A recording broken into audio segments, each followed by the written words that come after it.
നമസ്കാരം, ലൂസ് ടോക്കിലേക്ക് സ്വാഗതം. നമസ്കാരം. ഫേസ്ബുക്കിൽ ഒരു ഫോട്ടോ ഉണ്ട്, ഒരു മുസ്ലിയാരൊക്കെ നിൽക്കുന്ന ഒരു ചിത്രം. അദ്ദേഹം ആരാണ്? മുസ്ലിം പണ്ഡിതനാണോ അദ്ദേഹം? എന്താണ്? അല്ല, ഈ വളരെ യാദൃച്ഛികമായി സംഭവിച്ച ഒരു സംഗതി. അതായത് ഇന്നത്തെ ഒരു പ്രത്യേകത, നമ്മുടെ ക്ലീമിസ് ബാവയുണ്ടല്ലോ, മലങ്കര കത്തോലിക്ക സഭയിലെ കർദിനാൾ, അദ്ദേഹത്തിന് മെത്രാഭിഷേക രജത ജൂബിലി 25 വർഷം, വളരെ അപൂർവമായി മെത്രാമാർ 25 കൊല്ലമൊക്കെ. ശരിയാണല്ലോ, ഇത്രയും വർഷം. കാരണം അദ്ദേഹം ഇപ്പോഴും 67 വയസ്സേ ഉള്ളൂ. ഇനി അദ്ദേഹത്തിന് 8 വർഷം കൂടെ മെത്രാനെ തുടരാം. 8 വർഷം എന്ന് വെച്ചാൽ 33 വർഷം മെത്രാൻ പദവിയിൽ തുടരാം. 40-42 വയസ്സുള്ളപ്പോൾ മെത്രാനായതാണ്. അപ്പൊ അദ്ദേഹം, ഞാൻ പൊതുവെ ആഘോഷ പരിപാടികൾക്ക് പോകാത്താണ്, പക്ഷെ അദ്ദേഹം നേരിട്ട് എന്നെ വിളിച്ചു. 2-3 ദിവസം മുമ്പ് എന്നെ വിളിച്ചിട്ട്, മോനെ ഒന്ന് ഓർപ്പിക്കാൻ വിളിച്ചാൽ കേട്ടോടാന്ന് പറഞ്ഞു. അപ്പം ഞാൻ ഒരിക്കലും ഓർത്തില്ല ഇത്രയും വലിയ പരിപാടിയാണ്.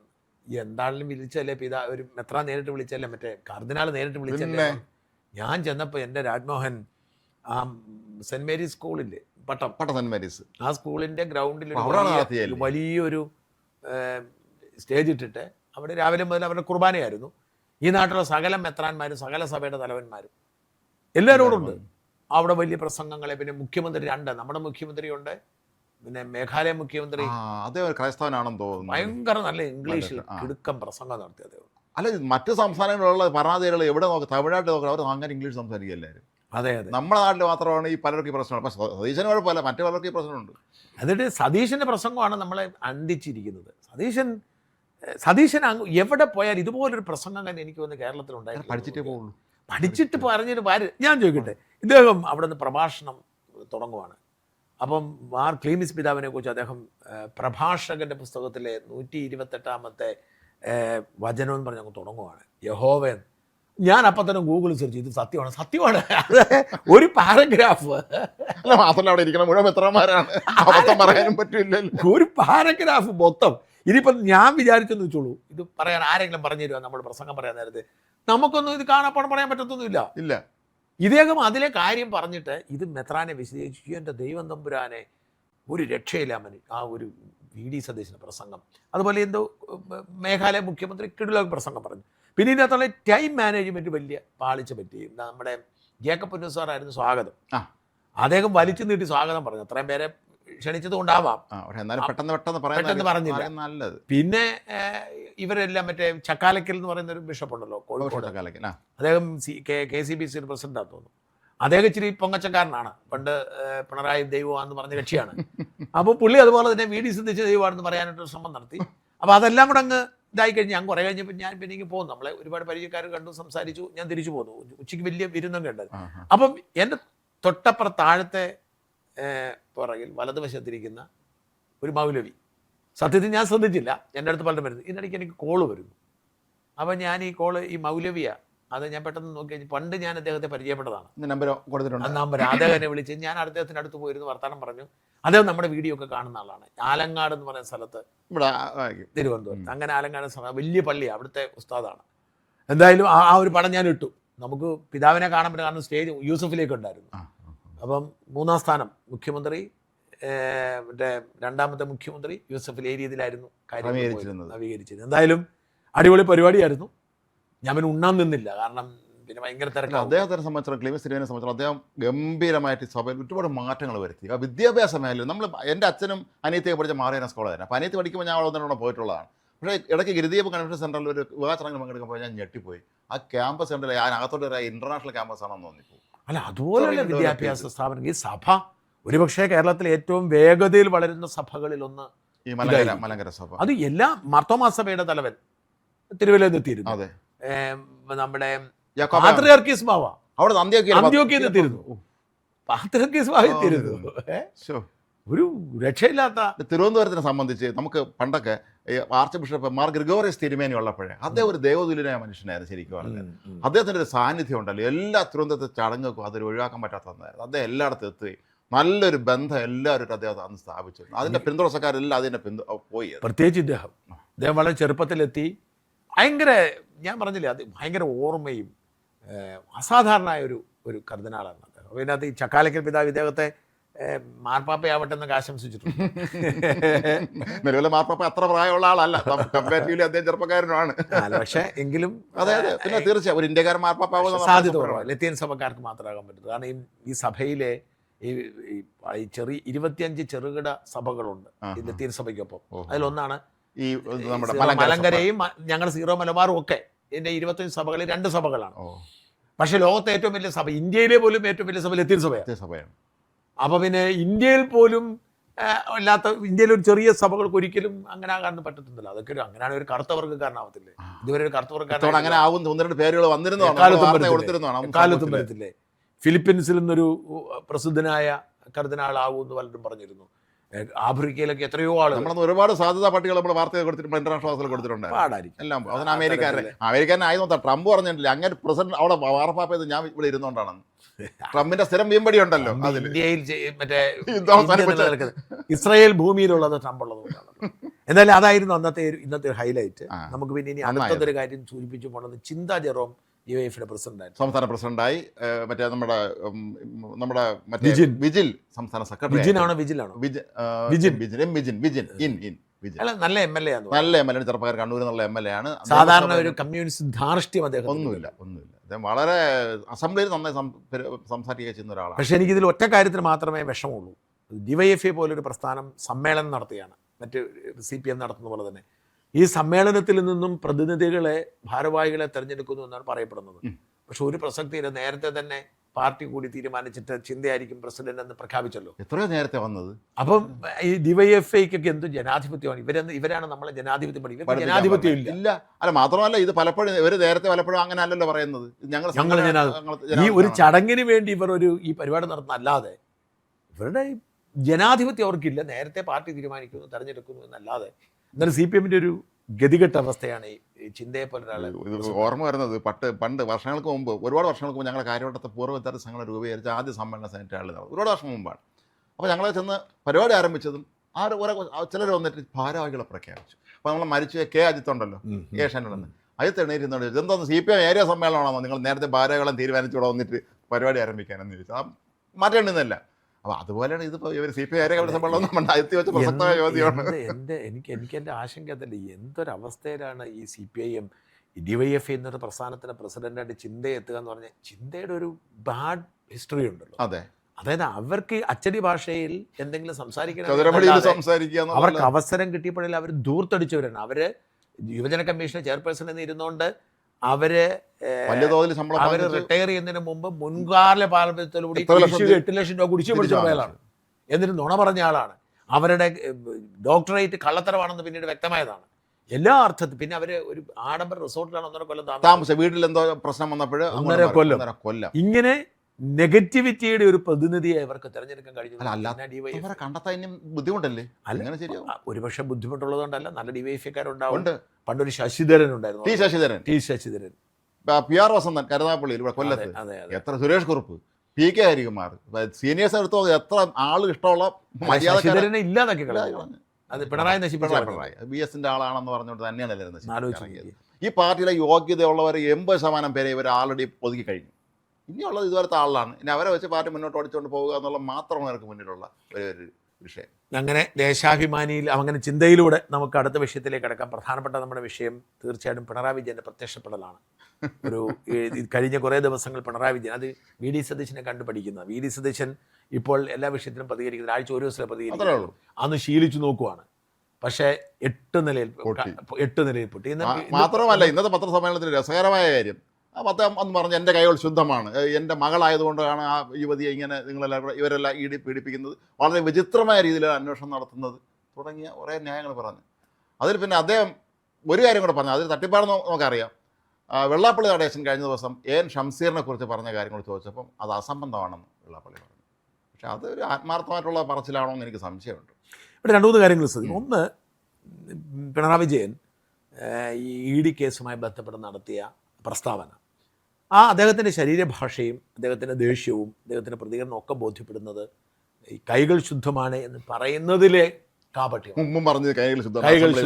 ഈ കൈകൾ ശുദ്ധമാണ് എന്ന് പറഞ്ഞിട്ടാണ് എൻഫോഴ്സ്മെന്റ് ഡയറക്ടറേറ്റ് പറയുന്നത് ഈ വലിയ കള്ളപ്പണ ഇടപാടുകളെ കുറിച്ച്. തൻ്റെ മകളായതുകൊണ്ടാണ് എന്ന് തറപ്പിച്ചു പറയാം. ഈ വേറെ ആർക്കും മക്കളില്ലേ ഇവിടെ? അതാണ് ചോദിക്കാനുള്ളത്. CH കണാരൻ്റെ മക്കൾ ഇപ്പോൾ എവിടെയാണ്? അഴീക്കോടൻ രാഘവൻ്റെ മക്കൾ ഇതുപോലെ വ്യവസായികളായോ? പിന്നെ നമ്മുടെ പിന്നെ എത്രയോ നേതാക്കന്മാർ, പഴയ ഉന്നതരായ നേതാക്കന്മാർ ആരുടെയെങ്കിലും അതുപോലെ ഉന്നതരായോ? ഇപ്പോഴും ഉണ്ടല്ലോ പല ആരോപണങ്ങളുണ്ട്. പക്ഷേ ഈ മക്കളെക്കുറിച്ചൊന്നും, പിണറായി വിജയൻ്റെ മകളെക്കുറിച്ചും മാത്രം ഈ ആരോപണം ഉണ്ടാകുന്നത് എന്തുകൊണ്ടാണ്? മാത്രമല്ല ഇദ്ദേഹം പറഞ്ഞൊരു പ്രസ്താവന, ED സാധാരണഗതിക്ക് പ്രസ് നോട്ട് ഇറക്കാറില്ലെന്ന്. അല്ല, ഇറക്കാറുണ്ട്. ED ഇറക്കാറെന്ന് പറഞ്ഞ് വെറുതെയാണ്.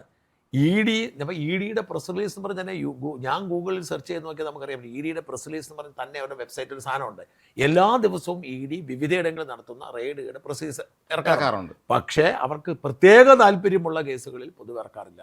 ഇപ്പോൾ ഈ നമ്മുടെ കേരളത്തിൽ വിജയനുമായി ബന്ധപ്പെട്ട് നേരത്തെ സ്വർണ്ണക്കടത്തും മറ്റൊന്നും ഇറക്കാറില്ലായിരുന്നു. അത് അന്തർധാരയുടെ ഭാഗമായിട്ട് ഇറക്കാതിരുന്നു. അന്തർധാര തീർന്നുപോയി എന്ന് മാത്രമല്ല, ഇവിടെ എന്തുകൊണ്ടാണ് ED പ്രസ് റിലീസ് ഇറക്കിയെന്ന് നോക്കണം. പ്രസ് റിലീസ് ഇറങ്ങിയ രാവിലെ പിണറായി വിജയൻ്റെ മരുമകൻ പത്രസമ്മേളനം നടത്തിയിട്ട് പറഞ്ഞു ഒരു തെളിവുമില്ല, വെറും ആരോപണമാണ്. അപ്പം അങ്ങനെ പറയുമ്പോൾ ഞങ്ങളുടെ തെളിവുണ്ടേ എന്ന് പറയണ്ടേ? പിന്നെ ഒന്നും വേണ്ടിയില്ല. ഇല്ല. പിന്നെ അവർ പിടിച്ചു തൂങ്ങിയത് പിറ്റേ ദിവസം ഈ റിയാസിൻ്റെ പ്രതികരണം കാണാൻ ഒറ്റ കാര്യത്തിൽ പിടിച്ചു തന്നിരുന്നത്. അതായത് മലയാള മനോരമയുടെ വാർത്തയ്ക്കകത്തൊരു ഒരു സെൻറ്റൻസ് ഉണ്ടായിരുന്നു. EDയുടെ പത്രക്കുറിപ്പിൽ ഇല്ലാത്ത ഒരു സെൻറ്റൻസ് ഉണ്ട്. ആ സെൻറ്റൻസ് എന്താ വെച്ചാൽ, വീണ വിജയൻ്റെ അക്കൗണ്ടിൽ നിന്നും റിയാസിൻ്റെ പണം മാറുന്നു. ഇത് മാത്രമാണ് റിയാസ് പ്രതികരിച്ചുകൊണ്ടത്. പക്ഷേ അതങ്ങനെ സംഭവം ഉണ്ടാവത്തില്ല. മനോരമയുടെ ആവേശ കമ്മിറ്റിക്കാരനായ ലേഖകൻ എഴുതാവാം. ഇന്ന് മനോരമ ചീഫ് എഡിറ്ററേയും വിമർശിച്ചിട്ടുണ്ട് പിണറായി വിജയൻ പത്രസമ്മേളനത്തിൽ. അല്ല, ആ ഒരു പോയിന്റ് ഇവർക്ക് ഹൈലൈറ്റ് ചെയ്യാൻ പറ്റും. ഇവർ കാരണം എന്ന് വെച്ചാൽ ഈ വലിയ തട്ടിപ്പുകാരുടെ ഞാൻ കണ്ടിട്ടുള്ള ഒരു പ്രത്യേകത എന്ന് വെച്ചാൽ, ഞാനിപ്പം ബോബി ചെമ്മണ്ണൂരുമായി ബന്ധപ്പെട്ട് നമ്മൾ ഒരുപാട് വാർത്ത ചെയ്യാറുണ്ട്. അതെ, ഒരുപാട് ചെയ്യാറുണ്ട്. ഈ ബോബി ചെമ്മണ്ണൂരിനെ കുറിച്ച് നമ്മളൊരു വലിയ വിഷയം കൊണ്ട് അവതരിപ്പിക്കുന്നു. ഈ വിഷയം നമ്മളിങ്ങനെ ആവേശത്തോടെ പറഞ്ഞു പോകുന്നതിൻ്റെ ഇടയ്ക്ക് എന്തെങ്കിലും ഒരു ചെറിയ കാര്യത്തിൽ ഒരു മൈനർ ഫാക്ച്വലർ കാണും. നമുക്ക് ഫാക്ച്വലർ അല്ല, നമ്മൾ പറയുന്ന കണക്ക് തുകയുടെ വ്യത്യാസമോ അല്ലെങ്കിൽ പേരിൻ്റെ വ്യത്യാസമോ അല്ലെങ്കിൽ ഏതെങ്കിലും കണക്ട് ചെയ്യുമ്പോൾ ആ കൺജക്ഷൻ മാറിയതൊക്കെ ആവാം. അതിൽ മാത്രം ഫോക്കസ് ചെയ്യും ഈ വലിയ തട്ടിപ്പുകാരുടെ പ്രത്യേകത. എപ്പോഴും അങ്ങനെയാണ്. ആ ട്രീ കട്ടർമാർ അങ്ങനൊന്നുമല്ല. ട്രീ കട്ടർമാരെ സംബന്ധിച്ചിടത്തോളം അവർ പച്ച കള്ളം അങ്ങ് പറയുക. ഇപ്പൊ ഇന്നലെ കണ്ടില്ലേ, ഞങ്ങൾക്ക് ജാമ്യമില്ല, വാറണ്ട് ഉണ്ടെന്ന് നിങ്ങളോട് ആര് പറഞ്ഞു? ആത്മാർത്ഥത വേണം, അധ്വാനിച്ചോടെ മാങ്ങാത്തിൽ പറഞ്ഞ ഏഷ്യൻ രഞ്ജിത്ത് വിളിച്ചു. ഇത് കേട്ട് കുറെ കമ്മി കൂട്ടങ്ങളെ കണ്ട് പഠിക്കണം. യഥാർത്ഥത്തിൽ നോൺ ബെയിലബിൾ വാറണ്ടുണ്ട്. ഇതിന് ഇവർക്കാർക്കും ഈ കോടതി ഭാഷ അറിയാത്തത് കൊണ്ടാണ്. മാധ്യമപ്രവർത്തകർക്ക് പലർക്കും കോടതി ഭാഷ. അതെ. അപ്പം നമുക്കൊരു കേസുണ്ടെന്ന് വെച്ചോളൂ. ആ കേസ് കോടതിയിലെ 2 ഘട്ടത്തിലാണ് ആദ്യത്തെ ഘട്ടത്തിലാണ് നമ്മൾ അറസ്റ്റ് ചെയ്യുന്നത്. അതായത് നിങ്ങളുടെ മേലൊരു ജാമ്യ വകുപ്പ് ചുമത്തുന്നു. ഈ ജാമ്യ വകുപ്പ് ചുമത്തുമ്പോൾ അപ്പോൾ വേണമെങ്കിൽ അറസ്റ്റ് ചെയ്യാം. പക്ഷെ പോലീസ് പൊതുവെ മറുനാടൻ ഷാജൻസ്കറിയായി പോലുള്ളവരെ മാത്രമേ അപ്പോൾ ഓടി അറസ്റ്റ് ചെയ്യൂ. അല്ലെ വലിയ ക്രിമിനലുകൾ, അതായത് കൊലപാതകം, റേപ്പ് ഒക്കെ ആവണം. അല്ലെങ്കിൽ എന്ത് ചെയ്തെന്ന് വെച്ച് കഴിഞ്ഞാൽ ഇവരെ ജാമ്യം എടുക്കുകയോ മുൻകൂർ ജാമ്യം എടുക്കുകയോ ചെയ്ത് കേസ് മുമ്പോട്ട് പോകും. പക്ഷേ ഇതിൻ്റെ അടുത്ത ഘട്ടം എന്ന് പറയുന്നത് ഈ കുറ്റപത്രം വായിച്ച് കേൾക്കണം. ഈ കുറ്റപത്രം വായിച്ച് കേൾപ്പിക്കാൻ കോടതി നോട്ടീസ് കൊടുത്തിട്ട് ഇവർ വരുന്നില്ല, അഹങ്കാരം കാരണം. ഒരാൾ വരും, 2 ആൾ വരില്ല, അടുത്ത ആൾ വരും, പിന്നെ വരില്ല. ഇവരെ പോകുന്നില്ല. ഇവരാദ്യം ഈ കുറ്റപത്രം വായിച്ച് കേൾപ്പിക്കാൻ പോകുന്നില്ല. കോടതി ബഹുമാനിക്കും. കുറ്റപത്രം വായിച്ചാൽ നമ്മൾ പോകണമെന്നുള്ള മസ്റ്റാണ്, നിർബന്ധമാണല്ലോ. അപ്പോൾ കുറ്റപത്രം വായിച്ച് കളിക്കാൻ ഇവർ പോകാതെ വന്നപ്പോൾ കോടതി ഇവിടെ മുന്നിൽ ആദ്യം വാറണ്ട് വിടും, ബെയിലബിൾ വാറണ്ട് വിടും. എന്നിട്ടും പോയില്ല, നോൺ ബെയിലബിൾ വാറണ്ട് വിടും. ഈ നോൺ ബെയിലബിൾ വാറണ്ടിൻ്റെ അർത്ഥം നിങ്ങളെ പിടിച്ച് ജയിലിടുന്നല്ല, അവനെ പിടിച്ചോണ്ട് വരുമെന്ന് പോലീസിനോട് പറയുക. അത്രേ ഉള്ളൂ. അവന് വേറൊരു ഓപ്ഷനും ഇല്ല. അപ്പോൾ എന്ത് ചെയ്യും? അവിടെ വരുമ്പോൾ ഈ നോൺ ബെയിലബിൾ വാറണ്ട് റദ്ദ് ചെയ്യും, എന്നിട്ട് ബെയിൽ കൊടുക്കും. അപ്പോൾ ഇവൻ അങ്ങനെ ഒരു സാധനം ഇല്ല എന്ന് പറഞ്ഞു. ഇവരുടെ എക്കാലത്തെ പരിപാടി ഇതാണ് റിപ്പോർട്ടർ ചാനലിൻ്റെ. അത് മുഴുവൻ എന്ന് വെച്ചാൽ അമരേന്ദ്രൻ ഞങ്ങൾ ചലഞ്ച് ചെയ്തില്ല. നിങ്ങൾക്ക് എന്തും ചലഞ്ച്. എനിക്കെത്ര ലൈംഗിക പങ്കാളി ഉണ്ടായിരുന്നു, നിങ്ങളാണ് ഞാൻ വെല്ലുവിളിക്കുന്നു പറയുന്ന പോലല്ലേ. പറയൂ, എനിക്കെത്ര ലൈംഗിക പോലെ നിങ്ങൾ പറയുകയാണെങ്കിൽ നിങ്ങൾക്ക് ഞാൻ 1 കോടി രൂപ തരാം. ചേട്ടാ, എനിക്ക് മാത്രം അറിയാവുന്ന കാര്യമല്ലേ, സ്വകാര്യ വിഷയമല്ലേ ഇതല്ലേ അവന്മാർ പറഞ്ഞിരിക്കുന്നത്. എനിക്കെത്ര രൂപ വരുമാനമുണ്ട്, ഞാൻ അങ്ങോട്ട് മാറ്റിയോ, ഞാൻ അങ്ങനെ ചെയ്തു, നിങ്ങൾ പറയൂ 1 കോടി. അതുകൊണ്ട് അവന്മാരായിട്ട് കമ്പയർ ചെയ്യണ്ട.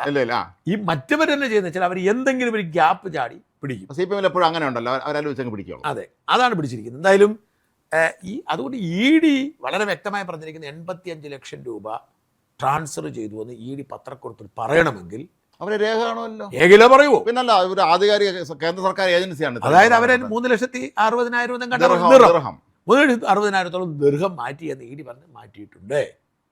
അത് ഒരു സ്റ്റേറ്റ്മെൻറ്റിലും ഇല്ല. പിന്നെ ഇവർക്കൊരു കമ്പനിയുണ്ട്, അതുണ്ട്, സാമ്പത്തിക ഇടപാടുണ്ട്. പിന്നെ ശ്രദ്ധിക്കേണ്ട കാര്യം, ഈ കുറേയധികം ആളുകൾ ഒരു പൊക്കി അതെ, അത് പിന്നെ ഇവരുമായിട്ട് ബന്ധപ്പെട്ടവർ തന്നെയാണല്ലോ. അത് ഓരോരുത്തരുടെയും കഥ. അതിൻ്റെ ഫൈസൽ എന്നൊക്കെ ഒരു കക്ഷി ഉണ്ടായിരുന്നു. ഈ കക്ഷി ഇവരെല്ലാം ഏതെങ്കിലും തരത്തിൽ ബന്ധമുള്ളവരാ. ഈ റിയാസുമായിട്ട് അടുപ്പമുള്ളവർ, റിയാസുമായിട്ട് സൗഹൃദമുള്ളവർ, കോഴിക്കോട് പഴയ കക്ഷികൾ തന്നെയാണ്. അപ്പോൾ അവരെയൊക്കെ വെച്ചാണ് ഇവർ ഈ തട്ടിപ്പ്. അപ്പം പിണറായി വിജയന്റെ മകൾ ഉഡായിപ്പ് കളിച്ചു. വെറും മാസപ്പടിയെ കുറിച്ച് മിണ്ടുന്നില്ലല്ലോ. മാസപ്പടി മാത്രമല്ല, ഹവാല ഇടപാടുകളും സാമ്പത്തിക ഇടപാടും നടത്തിയെന്നുള്ള വ്യക്തമാണ്. നേരത്തെ ഒരു അന്തർധാരയുടെ പുറത്ത് പിടിക്കപ്പെടാതെ പോയി. ഇപ്പോൾ അന്തർധാര മാറി പിണറായി വിജയൻ രക്ഷപ്പെടാൻ വേണ്ടി ശ്രമിക്കുന്നു, കൈയും കാലോട്ടടിക്കുന്നു. സംഭവിച്ചിട്ടുണ്ട്. പക്ഷേ പിണറായിയുടെ വിശ്വാസ്യത പൂർണ്ണമായും നഷ്ടപ്പെട്ടിരിക്കുന്നു. പിണറായി എത്ര കൈകൾ ശുദ്ധമാണെന്ന് പറഞ്ഞാൽ ആളുകൾക്കറിയാം. അത് ഇതിനിടയ്ക്ക് പിണറായി വേറൊന്നും കൂടെ പറഞ്ഞു. അടുത്ത പ്രതിപക്ഷ ഉപനേതാവിനെ കുറിച്ചൊരു പരാമർശം നടത്തി. എന്തൊരു CPI പ്രതികരിച്ചു. ബിനോയ് പറഞ്ഞു വളരെ ആ സ്ഥാനത്തിന് പറ്റിയ പ്രഖ്യാപനം അല്ലെന്ന് പറഞ്ഞു. CPI ആ സ്ഥാനം അർഹതമുള്ളതാണ് എന്ന് പറഞ്ഞുകൊണ്ടിരിക്കുമ്പോൾ ഏകപക്ഷീയമായ ചർച്ചകൾക്കിടയിൽ ഇത് ഞങ്ങൾക്കുള്ളതാണ് എന്ന് പറയാന്ന് പറഞ്ഞാൽ അങ്ങേറ്റം മോശമല്ലേ? ഈ പത്രസമ്മേളനത്തിനിടയിൽ ഒരൊറ്റ ഒരു ചെറുപ്പക്കാരൻ കൃത്യമായ ചോദ്യം ചോദിച്ചത്. വേറെ പലരും അത്ര ചോദ്യം ചോദിച്ചിട്ടില്ല. ഇയാൾ ചോദിച്ചത് ആര് പ്രതിപക്ഷ ഉപനേതാവുമെന്ന്. അത് കൃത്യം CPI യോ CPM ഓ CPM എന്ന് പറയുകയാണ് പിണറായി വിജയൻ. CPIക്ക് അത്ര വിലയോ? അതാണ് കാര്യം. അതിന് കാരണം ഈ പറയാൻ മറ്റൊരു കാരണമുണ്ട്. വീണയുടെ കേസ് അത് രാഷ്ട്രീയമല്ല, അത് വീണ കൈകാര്യം ബിസിനസും രാഷ്ട്രീയം രണ്ടായി കാണുമെന്ന് വിനോയ് വിശ്വം പറഞ്ഞു. അതിന്റെ കലിപ്പ. അതായത് ഉറപ്പ് എൻ്റെ മോളെ രക്ഷിക്കാതെ നേരെ തള്ളി പറഞ്ഞ രീതിയിലേക്ക് വന്നതാണ്. പിണറായി സംബന്ധിച്ചിടത്തോളം പാർട്ടി തള്ളി പറഞ്ഞാലൊന്നും പുള്ളിക്ക് വിഷമാവില്ല. വീട്ടുകാരെ സ്വന്തം കുടുംബത്തെക്കുറിച്ചൊരു പ്രശ്നം വന്നാൽ അത് ഒരിക്കലും പുള്ളി ഒരു തരത്തിൽ അംഗീകരിക്കില്ല. ഈ ഷംസീറിന്റെ കാര്യം പറഞ്ഞല്ലോ. യഥാർത്ഥത്തിൽ എനിക്ക് തോന്നുന്നത് മനഃപൂർവ്വം ഒരു പുകമറ സൃഷ്ടിക്കാൻ നടത്തിയാന്ന് തോന്നുന്നു. ഇല്ലേ? ഞങ്ങൾ ചർച്ച ചെയ്തായിരുന്നു രാവിലെ, ഞാനും വിശാലും സംസാരിക്കുമ്പോൾ. അത് ഇതൊരു വെൽ പ്ലാൻഡ് പരിപാടി തന്നെയാണ്. വിഷയം മാറ്റിവിടാൻ വേണ്ടി ശ്രമിച്ചത് വലിയ വിവാദം. പക്ഷേ ഷംസീർ അലിക്കർ ഒത്തിയില്ല. അല്ല, അതിന്റെ കാരണം പറയാം. യഥാർത്ഥത്തിൽ ഞാൻ മനസ്സിലാക്കുന്നതനുസരിച്ച് ഈ ഷംസീറിന്റെ ഈ ശരീരഭാഷയും സംസാരവും നമുക്കൊരു ഇറിറ്റേഷൻ തോന്നുന്നതാണ്. പക്ഷെ സ്പീക്കർ അതിന് ശേഷം അങ്ങനെ ആയിരുന്നില്ല. അതിനു മുമ്പ് ചാനലിൽ നിഷ്പക്ഷനായി തന്നെ പ്രവർത്തിച്ച പല CPM വിലക്കിയിട്ടുണ്ട് അദ്ദേഹം. ഇയാൾ ബേസിക്കലി ഒരു നല്ല മനുഷ്യനാണ്. പിന്നെ ചില ഈ കമ്മ്യൂണിസ്റ്റ് ധാർഷ്ട്യവും ഒരു കമ്മ്യൂണിസ്റ്റ് ശരീരഭാഷ പലർക്കും ഉണ്ടല്ലോ. അത് ഇദ്ദേഹത്തിനുണ്ട്. അതുകൊണ്ടായിരിക്കണമെന്നാണ് ഇവരുടെ ഒരു സങ്കല്പം. അതെ, അത് ഒഴിച്ചാൽ ഈ ഷംസീർ പൊതുവെ വളരെ റീസണബിൾ ആയിട്ടുള്ള ഇൻക്ലൂസീവ് ആയിട്ടുള്ള ഒരു നേതാവാണ്. പുള്ളി പാരമ്പര്യമുള്ള കമ്മ്യൂണിസ്റ്റുകാരനാണ്. അങ്ങനെ പുള്ളി ഇപ്പം വെള്ളാപ്പള്ളി പറഞ്ഞ മാതിരി ഇടിച്ചു കയറി വന്നു. അയാൾ ഒരുപാട് സഭയിൽ കൂടെ കഷ്ടപ്പെട്ട തല്ലുകൊണ്ട് വന്ന ആള്. പിന്നെ ഇത്രേ ഉള്ളൂ, പുള്ളി ആ ഗണപതിയെ കുറിച്ചൊക്കെ പറഞ്ഞതിൻ്റെ അകത്തൊക്കെ ഒരു പ്രശ്നമുണ്ട്. കാരണം പുള്ളി ഒരു വിശ്വാസി ആയിരിക്കുന്നിടത്തോളം കാലം, പുള്ളി ഇടതേക്ക് മുണ്ട് കൊടുക്കുന്നിടത്തോളം കാലം മറ്റൊരു വിശ്വാസം. അതേസമയം പുള്ളി വിശ്വാസി അല്ലെങ്കിൽ പറയാം, അതെ, എല്ലാം തട്ടിപ്പാന്ന് പറയാം. അപ്പം ഇത്തരം കാര്യങ്ങളിൽ നമുക്ക് അഭിപ്രായ ഭിന്നത ഉണ്ടെങ്കിലും പിണറായിയുടെ ഗുഡ് ലിസ്റ്റിൽ ഇല്ല. കോടിയേരിയുടെ ഒരു നോമിനിയായിട്ടാണ് വന്നത്. അതുകൊണ്ടാണ് അദ്ദേഹത്തിന് സീറ്റ് നിഷേധിക്കപ്പെടുന്നത്. ആണല്ലോ, കാരണം കണ്ടവർക്ക് മുഴുവൻ സീറ്റ് 3-ാം തവണ മത്സരിക്കാൻ കൊടുത്തില്ലേ? എല്ലാവർക്കും. എന്തുകൊണ്ട് തലശ്ശേരി ആർക്കും വേണ്ടാത്ത വീണ ജോർജിന് കൊടുത്തു. ആർക്കും വേണ്ടാത്ത വീണ ആറ്റിങ്ങലത്തെ MLA OS അമ്പി അവർക്ക് സീറ്റ് ഇല്ലാന്ന് എല്ലാ മാധ്യമങ്ങളും എഴുതിയിരുന്നത്. അവർക്ക് കൊടുത്തു. അല്ല, വീണ ജോർജിന് കൊടുത്തല്ലോ. വീണ ജോർജിനെ തോക്കൂന്ന് ഉറപ്പാണ്. അവരെ കെട്ടിയോ പറഞ്ഞ അവർ തോക്കാൻ നിൽക്കരുതെന്ന് പറഞ്ഞാണ്. അല്ല, ഈ ഷംസീറിനെ CPM നന്നായിട്ട് അതിന് ഈ മുഹമ്മദ് റിയാസ് കടന്നു വരണമെങ്കിൽ സത്യത്തിൽ റിയാസിനേക്കാൾ റിയാസ് ആദ്യം MLA ആവുക, ആദ്യം MLA മന്ത്രിയാവുന്നു. അയാൾ സെക്രട്ടേറിയറ്റിലേക്ക് പിന്നെ വരുന്നു. ഇയാൾ 2-ാം തവണ പിന്നെ ജയിച്ചു വന്ന ആളാണ്. അല്ല, ഇത്തവണ 3-ാം തവണയാണ് ജയിച്ചു. എന്നിട്ട് ആദ്യം മന്ത്രി ആക്കിയത് ഒന്നും ആക്കിയില്ലല്ലോ. പുറത്തുനിന്ന് കഴിഞ്ഞതിന് ശേഷമാണ് പിന്നെ സ്പീക്കർ MP രാജേഷ് 2-ാം തവണ MLA. 2-ാം തവണ പിന്നീടാണ് ശരിക്കും സ്പീക്കർ പദവി പോലും കൊടുക്കുന്നത്. കുറച്ച് ദിവസം രാജേഷ് സ്പീക്കർ ആയിരുന്നല്ലോ, MP രാജേഷ്. അപ്പം CPM-ൽ കോഴിക്കോട് നിന്ന് അല്ലെങ്കിൽ മലബാറിൽ നിന്ന് മറ്റൊരു മുസ്ലിം നേതാവ് ഉണ്ടാവരുതേ എന്ന് വാശിയുള്ളത് കൊണ്ട് ഷംസീറിനെ ചവിട്ടി. ഈ ചവിട്ട് ഒന്നുകൂടെ ശക്തമാക്കാൻ വേണ്ടിയിട്ടാണ് ഇപ്പം ഈ വെള്ളാപ്പള്ളി നടേശനെ കൊണ്ട് ഷംസീറിനെ കുറിച്ച് പറയിപ്പിച്ചത്. കാരണം വെള്ളാപ്പള്ളി പെട്ടെന്ന് എന്തിനാണ് ഈ ഇത്രയും നേതാക്കളുടെ ഷംസീറിനെ കുറിച്ച് മാത്രം പറയുന്നത്? ഷംസീർ ലീഗാനാണ് വെള്ളാപ്പള്ളിയെ കൊണ്ട് കൃത്യമായി പിണറായി പറയിപ്പിച്ചു. ഷംസീർ ഇയാളെ വെള്ളാപ്പള്ളി ദാസിനെ വിമർശിക്കാൻ പോകുന്ന ഒരാളുമല്ല. പോകുന്ന ആളല്ല. കൃത്യമായിട്ട് ഷംസീറിനെ തന്നെ വിരൽ ചൂണ്ടിക്കൊണ്ട് ഇയാൾ പറയുകയാണ്. അപ്പൊ പക്ഷെ അത് ക്ലച്ച് പിടിച്ചില്ല. ഷംസീറും പിടിച്ചില്ല, ഷംസീറായിട്ട് പിടിച്ചതുമില്ല. ഷംസീറും പിടിച്ചില്ല, ആരും പിടിച്ചില്ല. KK രാജേഷ് പിടിച്ചു. അത് തുടർച്ചയാണല്ലോ, മറ്റേ പിണറായിയുടെ ആളാണല്ലോ. പക്ഷെ ഇതിന്റെ അകത്ത് ഈ CPI വെള്ളാപ്പള്ളി നടേശനെ വിമർശിക്കുന്ന എന്ത് യോഗ്യതയാണ് പിണറായിക്കുള്ളത്? വെള്ളാപ്പള്ളിയുടെ എല്ലാ തിന്മകൾക്കും കൂട്ടുനിൽക്കുകയും വെള്ളാപ്പള്ളിയെ കൊണ്ട് CPM-ന് വേണ്ടി ഹിന്ദു വർഗീയത പറയിപ്പിക്കുകയും ചെയ്ത ആൾ. ഇവിടുത്തെ ഹിന്ദുക്കൾ വിചാരിക്കാത്തതിനേക്കാൾ കൂടി വർഗീയതയാണ് വെള്ളാപ്പള്ളി പറഞ്ഞു. മാത്രം പിണറായി വിജയനെ പറയാൻ ബുദ്ധിമുട്ടുള്ള എല്ലാ കാര്യം ഇയാളെ കൊണ്ട് പറയുന്നതാണല്ലോ രീതി. അതെ, ഇത് കഴിഞ്ഞിട്ട് ഇപ്പം അതിനകത്ത് കിടന്ന് ബഹളം വെച്ചിട്ടൊരു കാര്യമില്ല. അല്ല, CPM വല്ലാത്തൊരു ദുർഘട ഘട്ടത്തിൽ കൂടെ പോയിക്കൊണ്ടിരിക്കുകയാണെന്നുള്ള കാര്യം ഉറപ്പാണ്. അവർ വല്ലാത്തൊരു പ്രതിസന്ധി കൂടെ തന്നെയാണ് പോയിക്കൊണ്ടിരിക്കുന്നത്. പക്ഷേ ഈ പിണറായി വെച്ചോണ്ട് ഇനി അടുത്ത മാസം നടക്കുന്ന വിശാല സംസ്ഥാന സമിതി യോഗം ഉണ്ടല്ലോ കോഴിക്കോട്ട്, അവിടെ ആരെങ്കിലും അഭിപ്രായം പറയും. ഈ DYFI സമ്മേളനം ഞാൻ 3 ദിവസം നടന്നു, ആരെങ്കിലും പിണറായിയുടെ മോൾക്ക് സംഭവിച്ചതായി ബന്ധപ്പെട്ട് ഒരു എന്തിനെ കുറിച്ചിലും പറഞ്ഞു ഇതുപോലെ ഒരു ഞാൻ പറഞ്ഞത് അത് പുള്ളി കളം പിടിക്കാൻ വേണ്ടി ഇറങ്ങുന്നത്. പക്ഷെ അത് ചീറ്റിപ്പോയി, അത് കാര്യമില്ല. കാരണം ജനത്തിന് അത്രമാത്രം വെറുപ്പാണ്. CPIM എന്ന രാഷ്ട്രീയ പാർട്ടി ക്ലച്ച് പിടിക്കണമെങ്കിൽ ഇനി 2 കാര്യങ്ങൾ ചെയ്തു. ഒന്ന്, പിണറായി വിജയനെ പ്രതിപക്ഷ നേതൃസ്ഥാനത്ത് മാറ്റണം. ബാലഗോപാലായാലും മതി, അതെ, പിണറായി വിജയനെ മാറ്റിയേ പറ്റൂ. അതിൻ്റെ അല്ലാതെ ഒരു തരത്തിൽ രക്ഷപ്പെടുത്തില്ല. 2, ഇല്ലാത്ത കാര്യങ്ങൾ പറഞ്ഞ് നിങ്ങൾ നുണ പ്രചരിപ്പിച്ച്, ഇപ്പോൾ ഉദാഹരണത്തിന് സപ്ലൈകോയുടെ കാര്യത്തിൽ ഒരു ബഹളം വെക്കുന്നു. എല്ലാ മാധ്യമങ്ങളും നേരിട്ട് പോയി കണ്ടതാണ്. ഒരിടത്തും ക്യൂ ഇല്ല, എല്ലാവർക്കും ആവശ്യത്തിലുള്ള സാധനങ്ങളുണ്ട്, എല്ലാവരും ഹാപ്പിയാണ്. ജനങ്ങൾ ഇങ്ങനെ ഹാപ്പി ആയിട്ടിരിക്കും. കിഴക്കാക്കോട്ടെ സപ്ലൈകോടെ കടയിലൊക്കെ ഉണ്ട്, അവിടെ ജനം നിറഞ്ഞ് അവർ വാങ്ങിച്ചുകൊണ്ടിരിക്കുകയാണ്. എല്ലാവരും വാങ്ങുവാണ്, വിലയും കുറഞ്ഞു, ആളുകൾ ഹാപ്പി ആയിരിക്കും. ഇവിടെ ഒന്നുമില്ല എന്ന് നുണ പറഞ്ഞാൽ ഇവർ ജനം കൂവം തിരിച്ചറിയുക. പെൻഷൻ മുടക്കിയിട്ടില്ല, എല്ലാം കൃത്യമായിട്ട് കൊടുത്തു. ഈ ജനങ്ങളെ ഇവർ അറിയാതെ പോയി, ജനങ്ങളിൽ നിന്ന് അകന്നുപോയി എന്നുള്ള ഇവർ ചില സംഘടനകളുടെ ഒരു ആത്മവിലാപം ഉണ്ടല്ലോ, അത് തന്നെയാണ് സംഭവിച്ചത്. ഇവർ ജനങ്ങളെ കാര്യം ഇവർക്ക് അറിയില്ല. 10 വർഷം സൂചിച്ചു എന്നപ്പോൾ എല്ലാവരും പറയുന്നത്, എല്ലാ പോഷക സംഘടന DYFI പറയുന്നത് 10 വർഷം ഞങ്ങൾ അധികാരത്തിൻ്റെ ചെയ്താൽ ഞങ്ങൾ അങ്ങനെ ഇരുന്നു പോയി, അതാണ് സംഭവിച്ചത്. അത് പിന്നെങ്കിലും മനസ്സിലാക്കണം. പക്ഷെ പിണറായി ഇപ്പോഴും പുരാതന കാലത്ത് ജീവിക്കണം, അതാണ് ഇതൊക്കെ പറയുന്നത്. ഗോവിന്ദൻ മാഷ് അല്ല, വിജയനെ മുമ്പിൽ വെച്ചോണ്ട് ഒന്നും ചെയ്യാം. വിജയനും ഗോവിന്ദൻ മാഷും അവർ 2 മാറ്റി. CPM നേതാക്കളില്ലാഞ്ഞിട്ടൊന്നും അല്ല. ഇപ്പോൾ ഈ വിജിൻ്റെ കാര്യം പറഞ്ഞു, എനിക്കതിൽ വളരെ സന്തോഷമാണ്. വിജിനെ കുറിച്ച് കഴിഞ്ഞ ദിവസം ഞാൻ സന്ദീപ് വാര്യരെ ഞാൻ കണ്ടല്ലോ. അപ്പം ഞാനിങ്ങനെ ഞങ്ങളവിടെ സംസാരിച്ചുകൊണ്ടിരിക്കുമ്പം ഒരുത്തൻ ഇങ്ങനെ ഒരു താടിക്കാരൻ ഇങ്ങനെ അല്ല കടന്നു, ചെറുപ്പക്കാരനാണ്. അവൻ ഇങ്ങനെ വന്നിട്ട് അറ്റത്തിങ്ങനെ വിളിച്ചിട്ട് ഇങ്ങനെ ഒന്ന് കാണിച്ചു, ചിരിക്കാതെ. അപ്പം സന്ധ്യ പറഞ്ഞു, DYFI-കാരനാന്ന് തോന്നുന്നു പറഞ്ഞു. ഞാൻ പറഞ്ഞു DYFI-കാരനല്ല, DYFI നേതാവെന്ന് തോന്നുന്നു പറഞ്ഞു. ഞങ്ങൾ തമ്മി. അപ്പം ഞാൻ പറഞ്ഞു, എന്താ ഇവന്മാരുടെ ശരീരഭാഷ?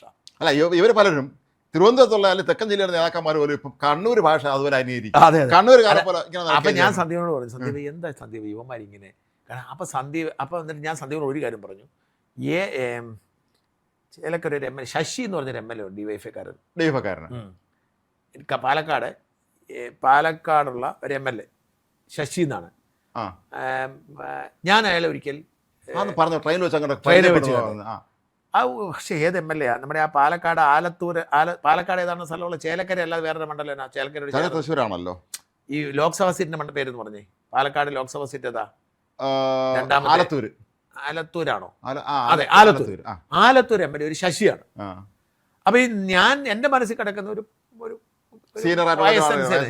അപ്പൊ ഞാനൊരിക്കൽ തൃശ്ശൂർ റെയിൽവേ സ്റ്റേഷൻ വെച്ച് ഈ ശശിയെ കാണുകയാണ്.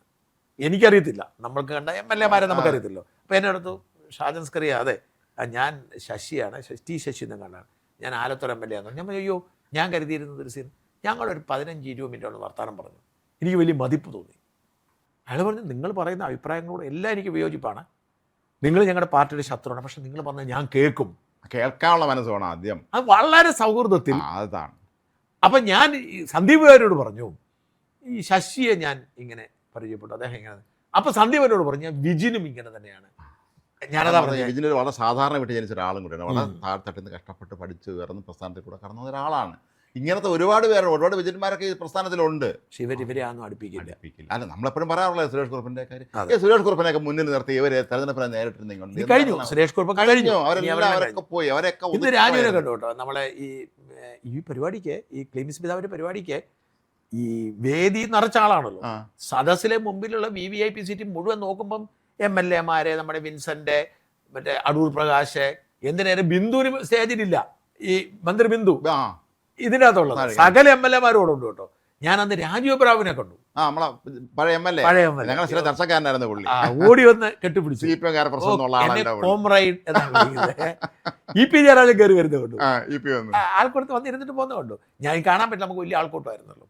അപ്പം നമ്മൾ പറഞ്ഞു വരുന്ന കാര്യം വളരെ വളരെ സിമ്പിളാണ്. ഇവർക്ക് CPM എന്ന് പറഞ്ഞ പ്രസ്ഥാനം ഒരു നാശത്തിന്റെ വക്കിലൂടെ പോയിക്കൊണ്ടിരിക്കുക എന്നുള്ളത്. ഒരു കാലത്ത് സാധാരണക്കാരായ ജനങ്ങളുടെ ഏക പ്രതീക്ഷയായിരുന്ന ഒരു പ്രസ്ഥാനമാണ് നമ്മൾ പ്രത്യേകം നശിച്ചു. അവിടെ നിന്ന് നേരെ തിരിച്ച് സംഭവിച്ചു, തിരിച്ചുപോയി. നമുക്ക് ഒരു വിഷയം കൂടി സംസാരിക്കേണ്ടതാണ്. പാലത്തായി കേസിലെ ആ ഒരു പത്മരാജൻ ഇന്നലെ ഹൈക്കോടതി, അത് വലിയ സംഭവമാണ് കേട്ടോ. അത് രാജ്മോഹൻ, എനിക്ക് ഭയങ്കര വിഷമം വന്നു.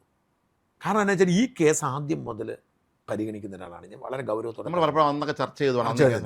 അപ്പം ഞാൻ ഈ കേസ് അന്വേഷിച്ചിട്ടുണ്ട്, പോലീസ് ഓഫീസർമാരുടെ എല്ലാവരോടും സംസാരിച്ചിട്ടുണ്ട്. ഇതാദ്യം ലോക്കൽ പോലീസ് അന്വേഷിക്കുന്നു, അതുകൊണ്ടാണ് അവർ അറസ്റ്റ് ചെയ്യാതിരുന്നത്.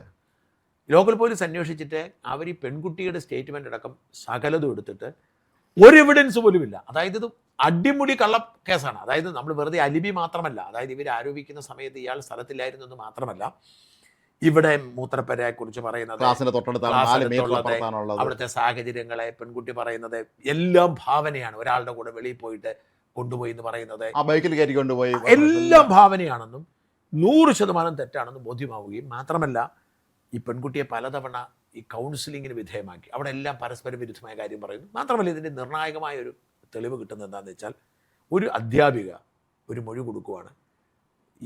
ഈ പറയുന്ന കേസ് കൊടുത്ത വീട്ടിൽ ചെല്ലുമ്പോൾ അവിടുത്തെ അപ്പൻ പറയുകയാണ്, ഉപ്പ പറയുകയാണ്, ഒരു കള്ളക്കേസം കൊണ്ട് കുടുക്കിയിട്ട് അവനെ അങ്ങ് ചാടിച്ചു പോരെ, എന്താ ടീച്ചറെ ഇത് ചെയ്തുകൂടെ എന്ന് ചോദിച്ചെന്ന്. ഇദ്ദേഹം മറ്റേ പല പുതിയ മോദി സർക്കാരിന്റെ നയങ്ങളെ അനുകൂലിച്ചു. അയാൾ BJP കാരനാണ്. ഇതൊരു ഹിന്ദു മാനേജ്മെന്റ് സ്കൂളാണ്. പക്ഷേ 80-90% വിദ്യാർത്ഥികളും മുസ്ലിംസാണ്. അപ്പോൾ അതാ പറഞ്ഞ ഭൂരിപക്ഷം 70% വിദ്യാർത്ഥികളും മുസ്ലിംസാണ്. അപ്പം ഇവരൊരു വലിയ ഗൂഢാലോചന ഉണ്ടാക്കിയിട്ട് ഒരു കള്ളക്കേസ് ഉണ്ടാക്കി കൊടുത്തിട്ട് ഒരു തരത്തിലും എവിഡൻസ് ഇല്ലാത്തതുകൊണ്ട് 2 അന്വേഷണ സംഘം, അതായത് ക്രൈംബ്രാഞ്ചും കണ്ടെത്തിയില്ല, ലോക്കൽ പോലീസ് അബ്ദുൾ റഹീം അയാൾ എവിഡൻസ് എണ്ണി പറഞ്ഞിട്ട്, പക്ഷേ അപ്പോഴേക്കും ഇതൊരു പൊളിറ്റിക്കൽ വിഷയമായി മാറുന്നു. അപ്പോൾ പിടിച്ചു നിൽക്കാൻ കഴിയാത്ത സാഹചര്യം ഉണ്ടാകുന്നു. പിണറായി എങ്ങനെയും പ്രീണനത്തിന് ശ്രമം നടത്തും. പിന്നീടാണല്ലോ ഈ മുസ്ലിം വിരുദ്ധ നിലപാടെടുത്തത്. അന്ന് പുള്ളി ഒരു മുസ്ലിം അനുകൂല നിലപാടായിരുന്നു. അങ്ങനെ ഈ രത്നകുമാർ എന്ന് പറഞ്ഞാൽ ഈ CPM-ന്റെ അടിമപ്പണി ചെയ്യാൻ വേണ്ടി എന്ത് കൊട്ടേഷൻ PP ദിവ്യൊക്കെ രക്ഷിച്ചെടുത്ത അയാളാണ്. ഇലക്ഷൻ മത്സരിച്ച് പഞ്ചായത്ത് പ്രസിഡന്റ് മത്സരിച്ച ആളാണ്. അപ്പം ഈ രത്നകുമാറിന്റെ നേതൃത്വത്തിൽ കമ്മി സംഘത്തെ എടുത്തിട്ട് അവര് വ്യാജമായ തെളിവുകൾ ഉണ്ടാക്കിയിട്ടാണ് കൊണ്ട് കുറ്റപത്രം സമർപ്പിക്കുന്നത്. അതായത് ഓർക്കണം, മാസങ്ങൾക്ക് മുമ്പ് നടന്ന ആ കേസിലെ ശുചിമുറിയിൽ നിന്നും രക്തസാമ്പിൾ കിട്ടിയതാണ് പറയുന്നത്. അത് ഈ പെൺകുട്ടികൾ പോകുന്നതാണ്. എല്ലാ പെൺകുട്ടികളെയും ആർത്തവ പ്രക്രിയയിലൂടെ പോകുന്നതാണ്. 600 കുട്ടികൾ പഠിക്കുന്ന സ്കൂളാണ്. 600 പഠിക്കുന്ന കുട്ടി മാസങ്ങൾക്ക് മുമ്പ് രക്തസാമ്പിൾ കിട്ടി DNA ടെസ്റ്റ് നടത്തുന്നൊക്കെ പറഞ്ഞ് പച്ച കള്ളങ്ങൾ പറഞ്ഞുകൊണ്ട് കൊടുക്കുന്നു. ഇത് നാട്ടിൽ വെള്ളരിക്കപ്പെട്ടതാണ് നമ്മൾ സംശയിച്ചത്. എന്നെ അതിശയിച്ചത് അതല്ല. സാധാരണഗതിക്ക് ഇങ്ങനെ വ്യാജമായ തെളിവുകളും കോടതി പൊളിയും. ഈ കോടതിയിൽ ഈ ഇതും വരുമ്പോൾ, അതായത് ഈ ഞാൻ പ്രേമരാജൻ എന്ന് പറഞ്ഞ വക്കീല, നല്ല വക്കീല, അവിടുത്തെ അറിയപ്പെടുന്ന ഹൈക്കോടതിയിൽ അദ്ദേഹം ഉണ്ടായിരുന്നു. അദ്ദേഹമാണ് പോയി ബ്രീഫ് ചെയ്ത് കൊടുത്തത്.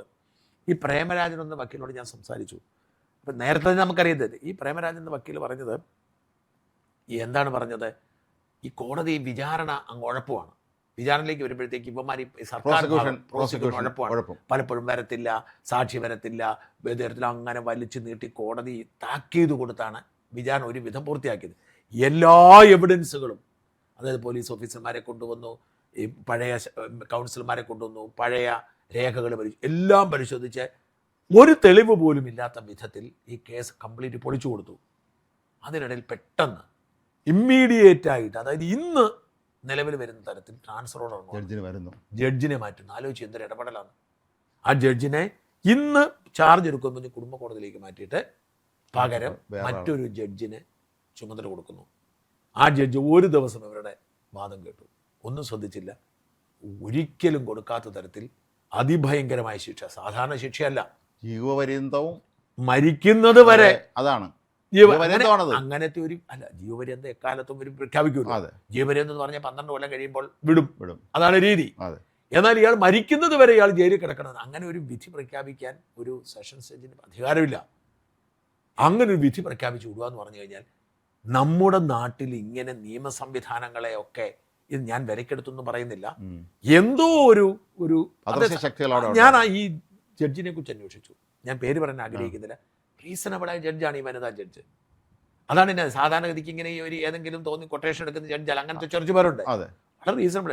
പക്ഷെ എന്തോ ഒരു അദൃശ്യമായ ഇടപെടൽ ഉണ്ടായിട്ടുണ്ട്. അല്ലെങ്കിൽ ഒരിക്കലും ഒരു ജഡ്ജും ഇത്ര റിസ്ക് എടുത്തൊരു പണിക്ക് പോകത്തില്ല. കാരണം മേൽക്കോടതി ഉണ്ടല്ലോ, അവിടെ ചെല്ലുമ്പോൾ ഈ കേസ് പൊളിഞ്ഞു പോയാൽ ഈ ജഡ്ജിന്റെ ആജീവനാന്ത കരിയറിനെ ബാധിക്കും. ഈ ജഡ്ജിനെ ഇപ്പം നമുക്കറിയില്ല, ഇവര് 2 തരത്തിലുള്ള, ഒരാൾ മജിസ്ട്രേറ്റിൽ മുനിസിപ്പാലിറ്റി കയറാം, നേരിട്ട് അങ്ങനെ നേരിട്ട് കയറുന്ന ഹൈക്കോടതി എന്തായാലും അവരാണ് ഏറ്റവും കൂടുതൽ ഹൈക്കോടതി ഇരിക്കുന്നത്. ഇപ്പം ഹാനി വർഗീസൊക്കെ ഇപ്പം എത്ര എതിർപ്പുണ്ടെങ്കിലും അവരെ ഉറപ്പായിട്ടും ഹൈക്കോടതി ജഡ്ജാവും. അപ്പം അങ്ങനെ ഒരു ജഡ്ജാൽ പോലും ഇവരുടെ പ്രൊമോഷനെ ബാധിക്കാവുന്ന ഒരു കാര്യം ഒരിക്കലും ചെയ്യത്തില്ല. അപ്പം എന്തോ സംഭവിച്ചിട്ടുണ്ട്, നമുക്ക് വിശ്വസിക്കാൻ കഴിയാ. കേരളത്തിൽ ഇങ്ങനെ സംഭവിക്കുന്നു വിശ്വസിക്കാൻ പറ്റത്തില്ല. ഇതിൽ ഏതാണ്ട് സമാനം നമുക്ക് വേണമെങ്കിൽ പറയാനുള്ള സംഭവം 2001 AK മന്ത്രിസഭ തൊട്ട് മുമ്പേ നടന്നിട്ടുണ്ടായിരുന്നു നാദാപുരത്ത്, ഓർമ്മയുണ്ടായിരിക്കും. ഒരു സ്ത്രീ അവരുടെ മകളെ നിസ്കാരപ്പായിലിട്ട് ബലാത്സംഗം ചെയ്യുമെന്ന് പറഞ്ഞുകൊണ്ട് ഒരു ബിനു എന്ന് പറഞ്ഞ ഒരാളിൻ്റെ പേരിൽ ഇതുപോലെ കേസെടുത്തിരുന്നു. കേസെടുക്കുകയും വലിയ തോതിലുള്ള പ്രശ്നങ്ങളായി. ഇയാൾ പാവപ്പെട്ടവൻ, അന്ന് അയാൾ കോഴിക്കോട് മെഡിക്കൽ കോളേജിലും കണ്ടായിരുന്നു. അതൊക്കെ എല്ലാത്തിനും തെളിവൊക്കെ നിരത്തി. പക്ഷേ പിന്നെ സംഭവിച്ചത് NDF ആയിരുന്നു പ്രതികൾ. അവർ പരസ്യം വെട്ടിക്കൊന്നു ഇയാളെ, കൊന്നു. പക്ഷേ അപ്പോഴേക്കും ആ സ്ത്രീ, ഇവർ ആരോപണ ഉന്നയിച്ച ആ സ്ത്രീ പിന്നീട് അവർ ഭർത്താവ് കൂടെ ഒന്ന് പരസ്യമായിട്ട് അവർ പറഞ്ഞ് കള്ളക്കഥയായിരുന്നു എന്ന് പറഞ്ഞു. അവർ പറഞ്ഞു. അപ്പോഴേക്കും ഇയാളെ ജീവൻ പോയി, വെട്ടിക്കൊന്നു. ഇത് തന്നെയാ പാലത്തായാലും കാര്യം. ഈ കൊല്ലപ്പെട്ട ബിനു CPM കാരനായിരുന്നു. അവിടെ CPM അവിടെ ഇയാൾക്കൊരു സ്മാരകം ഉണ്ടാക്കിയിട്ടുണ്ട്, ഈ മനുഷ്യന് സ്മാരകം ഉണ്ടാക്കി വെച്ചിട്ടുണ്ട്. ആ സ്മാരകത്തിൽ എഴുതി വെച്ചിട്ടുണ്ട് മുസ്ലിം തീവ്രവാദികളാൽ കൊല്ലപ്പെട്ട എഴുതി വെച്ചിട്ടുണ്ട്. ഇന്നാണെങ്കിൽ അത് ചെയ്യൂലായിരുന്നു. ഇന്നിപ്പോൾ ആ ബോർഡ് അവിടെ ഉണ്ടാകുന്ന അറിഞ്ഞുകൂടാ. ഞാൻ എൻ്റെ പഴയ ഒരു പടം എനിക്ക് വെച്ചിട്ടുണ്ടായിരുന്നു. അത് P. ജയരാജൻ വന്ന് അവിടെ പുഷ്പാർച്ചന നടത്തുന്ന ഒരു ഫോട്ടോ ഞാൻ കണ്ടിട്ടുണ്ട്. അപ്പോൾ അതിൽ വലിയ അക്ഷരത്തിൽ എഴുതി വെച്ചിട്ടുണ്ട്. എന്തൊരു അവസ്ഥ കൊല്ലുന്ന ആ മനുഷ്യനെ. ഒരു അധ്യാപകനെ അയാൾ ഒട്ടും ചെയ്യാത്ത കുറ്റത്തിന് അയാൾ പൗരത്വ ഭേദഗതി നിയമത്തെ അനുകൂലിച്ചു എന്ന ഒറ്റ കുറ്റകൃത്യത്തിന് അയാളെ കള്ളക്കേസ് കൊടുത്ത് ജയിലിലിടുകയും വലിയ പ്രചരണം നടത്തുക. ഇപ്പോൾ ഈ ശ്രീജിത്തിനെതിരെ ഈ വലിയ പ്രചരണം നടക്കുകയും കള്ളക്കേസുകൾ കൊടുക്കുകയും ചെയ്യാൻ പ്രധാനപ്പെട്ട കാരണം ഈ പാലത്തായി അദ്ദേഹം ക്രൈംബ്രാഞ്ചിന്റെ മേധാവിയായിരുന്നു. ഈ സമയത്ത് ഒരു ടെലിഫോൺ സംഭാഷണം അദ്ദേഹത്തിന്റെ പേരിൽ പറഞ്ഞ സാധനമാണ്. അതായത് എന്തൊരു ഭയാനകമായ അവസ്ഥയാണ് നമ്മുടെ നാട് എന്നത്. അല്ല, ഈ താതാപുരത്ത് ബിനുവിനെ വെട്ടിക്കൊന്നുവെങ്കിൽ ഈ മനുഷ്യനെ കൊല്ലാതെ കൊല്ലുന്നതാണ് ചെയ്തത്. എന്തായാലും ഹൈക്കോടതി അത് സസ്പെൻഡ് ചെയ്തിരിക്കുന്നു. ഡിവിഷൻ ബെഞ്ചാണ്, 2 ജഡ്ജിമാരുണ്ടല്ലോ. ഹൈക്കോടതി അത് സസ്പെൻഡ് ചെയ്തിരിക്കുന്നു. എനിക്കൊന്ന് ഇനി അത് വൈകാതെ ആ പ്രശ്നക്കാരൻ ജാമ്യം കൊടുത്തു. വളരെ ദയനീയമായ അവസ്ഥ. നമ്മുടെ നാട്ടിൽ ഇങ്ങനെ ഒരു രാഷ്ട്രീയ പക തീർക്കാൻ വേണ്ടി ഒരു നിരവധി, എന്നിട്ട് ഇപ്പോൾ പറയാണ്ടല്ലോ UDFന്റെ അവർക്ക് ഹൈക്കോടതി വിധി അവർക്ക് UDF എന്തോ പ്രോസിക്യൂഷൻ ഇപ്പൊ ഇറങ്ങി. UDFന്റെ പ്രോസിക്യൂഷൻ ആയിട്ട് എത്ര കാലമായി കാണും? അല്ല, ഇവര് ഇതുപോലെ എത്ര പാവപ്പെട്ട ഉമ്മൻചാണ്ടി ഇത് തന്നെയല്ലേ അവർ ചെയ്തത്. ഇതിന്റെ വേറെ പതിപ്പിന്റെ ഉമ്മൻചാണ്ടി എടുത്തവർ കാണിച്ചു. ഒരു കാര്യം കൂടി പറഞ്ഞുകൊണ്ട് അവസാനിപ്പിക്കാം. വളരെ നിസ്സാരമായ ഒരു കാര്യമാണ്, നിസ്സാരമല്ല, വളരെ ചെറുതൊരു കാര്യമാണ്. എന്നെ വല്ലാതെ ഹർട്ട് ചെയ്തൊരു സംഭവം ഉണ്ടായത്. മുംബൈയിലെ ഒരു അപ്പനും അമ്മയും മകനും മരിച്ച ഒരു സംഭവം. ശ്രദ്ധിച്ചൊന്നറിയില്ല. മകന് മൊബൈൽ ഫോൺ വാങ്ങുകയാണ്, ഒരു iPhone. 18 വയസ്സോ 19 വയസ്സേ ഉള്ളൂ. ഇവന് ആഗ്രഹമായത് കാരണം വാങ്ങിക്കോളാൻ അപ്പൻ നിർബന്ധിച്ചു. വലിയ സാമ്പത്തിക സ്ഥിതിയൊന്നുമില്ല. പക്ഷേ ഇതിൻ്റെ ഐഫോണാണല്ലോ, ഇതിൻ്റെ മാസം അടയ്ക്കേണ്ട പൈസ മുടങ്ങി. അപ്പോൾ അപ്പനോട് പറഞ്ഞു പൈസ. അപ്പം പറഞ്ഞു എൻ്റെ കാശില്ലെന്ന് പറഞ്ഞു. ഞാൻ ആത്മഹത്യ എന്ന് പറഞ്ഞ് ഇവൻ ഓടിപ്പോയി ഒരു കുന്നിൻ്റെ മണ്ടയിൽ ചെന്നു. പുറകെ അപ്പനും അമ്മയും പോയി. അവിടെ ചെന്ന് പോലീസും ഒക്കെ എത്തിയിട്ടുണ്ട്. കുന്നിൻ്റെ മകനെന്ന് എനിക്ക് വേറെ നിവർത്തിയില്ല. അപ്പോൾ അമ്മയെ ഓർത്തെങ്കിലും മോനെ നീ ചെയ്യരുതെന്നൊക്കെ പറയുന്നുണ്ട്. ഇതിൻ്റെ ഇടയിൽ ഈ അപ്പൻ ഈ മകനെ രക്ഷിക്കാൻ വേണ്ടിയിട്ട് മോനെ പിടിക്കുന്നുണ്ട്. 2 പേരുടെയും കാല് വഴുതി 2 പേരും താഴ്ത്തു വീട് മരിച്ചുപോയി. അതല്ല എൻ്റെ സങ്കടം. ഇത് കണ്ടു നിന്ന് അമ്മ മാറി നിൽക്കുമായിരുന്നു. അമ്മ വന്ന് ഞാനത് വലിയ സങ്കടം തോന്നി. ഒരു അമ്മ ഒരാൾ ഒരു മൊബൈൽ ഫോണിൻ്റെ പേരിലുണ്ട് തർക്കം, ഒരു ജീവിതം, ഒരു കുടുംബത്തിൻ്റെ കുടുംബം ഇല്ലാതെ കുടുംബം. എനിക്കത് വളരെ സങ്കടം തോന്നി. അത് എൻ്റെ ഞാൻ പറഞ്ഞത്, നമ്മുടെ നാട്ടിൽ പലപ്പോഴും മക്കൾ അവർക്ക് ജന്മം നൽകി എന്ന കാരണം കൊണ്ട് തന്നെ മാതാപിതാക്കളെ സ്നേഹിക്കണം. വേറെ എന്ത് ചെയ്താലും. പക്ഷെ അവർക്ക് എന്നും പരാതികളാണ്. അവർക്ക് വേണ്ടത് കിട്ടുന്നില്ല എന്ന പരാതിയാണ്. ഇതിൻ്റെ അകത്ത് ഒരു മൊബൈൽ ഫോണിൻ്റെ തർക്കത്തിൽ അപ്പനെ അമ്മയെ അടക്കം ജീവിതം അവസാനിപ്പിക്കേണ്ട സാഹചര്യം ഉണ്ടാക്കാന്ന് പറഞ്ഞാൽ അത് ഈയിടയ്ക്ക് ഒരാൾ എഴുതിയിരുന്നു. ഒരു പ്രഗത്ഭന ഒരാൾ എഴുതിയിരുന്നു. പണ്ടത്തെ തലമുറയിൽപ്പെട്ട, അല്ലെങ്കിൽ നമുക്ക് മുമ്പുള്ള തലമുറയിൽപ്പെട്ട കുട്ടികളൊക്കെ തന്നെ അവർ കുറച്ച് തോറ്റു വന്നവരാണ്. കാരണം വീട്ടിൽ പറഞ്ഞ എല്ലാ സാധനമൊന്നും വാങ്ങിച്ചു കൊടുക്കില്ല. ഇന്ന് നേരെ തിരിച്ചാണ്. അവർ ജയിച്ചിരിക്കുന്ന കുട്ടികൾ, അവർക്ക് എന്ത് ചോദിച്ചാലും വീട്ടുകാർ വാങ്ങിച്ചു കൊടുക്കുന്ന ഒരു അവസ്ഥയിലേക്ക് എത്തിക്കഴിഞ്ഞപ്പോൾ കിട്ടിയില്ലെന്ന് പറഞ്ഞാൽ അവർക്കത് താങ്ങാൻ പറ്റാത്ത. ഞങ്ങളെ കേൾക്കുന്ന പ്രിയപ്പെട്ട മാതാപിതാക്കളെ, നമുക്കൊക്കെ ഇങ്ങനെ മക്കളുണ്ടാവും. നമ്മൾ ശ്രദ്ധിക്കുക. പ്രിയപ്പെട്ട മക്കളെ, നിങ്ങളെ സ്നേഹിക്കുന്ന മാതാപിതാക്കളോട് നിങ്ങൾ കുറച്ചുകൂടി ദയ കാണിക്കുക. നന്ദി, നമസ്കാരം.